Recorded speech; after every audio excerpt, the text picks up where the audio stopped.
একটি যাত্রী বোঝাই করা জাহাজ দূর দেশে পাড়ি দিচ্ছিল। হঠাৎ যেতে যেতে মাঝ সমুদ্রে প্রচণ্ড ঝড়ঝঞ্ঝায় জাহাজটা টালমাটাল হয়ে ডুবে যায়। জাহাজের প্রত্যেকটা যাত্রী প্রায় মারা যায়, কিন্তু একটি যাত্রী ঘটনাচক্রে বেঁচে যায়। সে পরের দিন একটি নির্জন দ্বীপে তার জ্ঞান ফেরে। জ্ঞান ফিরে সে দেখে সেই দ্বীপে সে একাই পড়ে আছে। সে তখন ভগবানকে ধন্যবাদ জানায় যে, ভগবান, কাল যা অবস্থা ছিল, ঝড়ঝঞ্ঝায় প্রত্যেকেই হয়তো মারা গেছে, কিন্তু তুমি আমার প্রাণটা বাঁচিয়ে দিয়েছো, তার জন্য ধন্যবাদ ভগবান।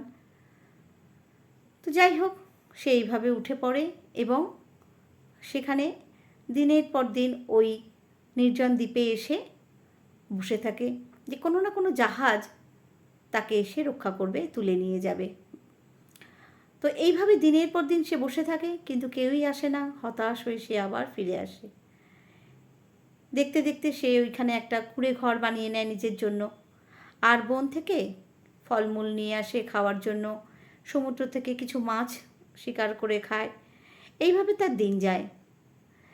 এইভাবে যেতে যেতে একদিন সে বনের কাঠ আনতে গেল আর নিজের খাবার জোগাড় করতে গেল।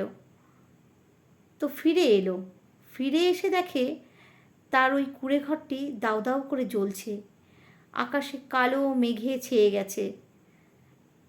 ও যে উনুনে রান্না করতো, সেই উনুনের আগুনে তার কুঁড়ে ঘরটি পুড়ে গেছে। তো তখন সে আবার ভগবানকে বলে, হে ভগবান, এও ছিল আমার কপালে।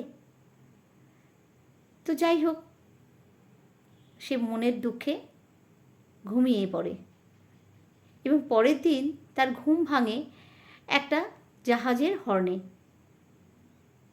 তার ঘুম ভেঙে সে যখন জাহাজটাকে দেখে, সে তো প্রচণ্ড আনন্দিত হয়ে ওঠে। সে নাবিককে গিয়ে জিজ্ঞেস করে, তুমি কি করে জানলে ভাই আমি এখানে পড়ে আছি, আমাকে তুমি উদ্ধার করতে এলে? তো বলছে, কেন, তুমি যে কালকে কালো ধোঁয়া জ্বালিয়ে আমাদের সংকেত দিয়েছিলে, আমরা তো তোমার সেই সংকেত পেয়েই তো তোমাকে উদ্ধার করতে এসেছি। তখন সে বুঝতে পারল ভগবানের লীলার কথা। ভগবান কোনোটাই মানুষের অপকারের জন্য করে না, উপকারের জন্যই করে। ভগবান যা করে মঙ্গলের জন্য, এই জন্যেই বলে মনে হয়। তো ভগবানকে সে আবার তার কৃতজ্ঞতা জানালো এবং আবার সেই নাবিকের সাথে তার নিজের জায়গায় ফিরে গেল।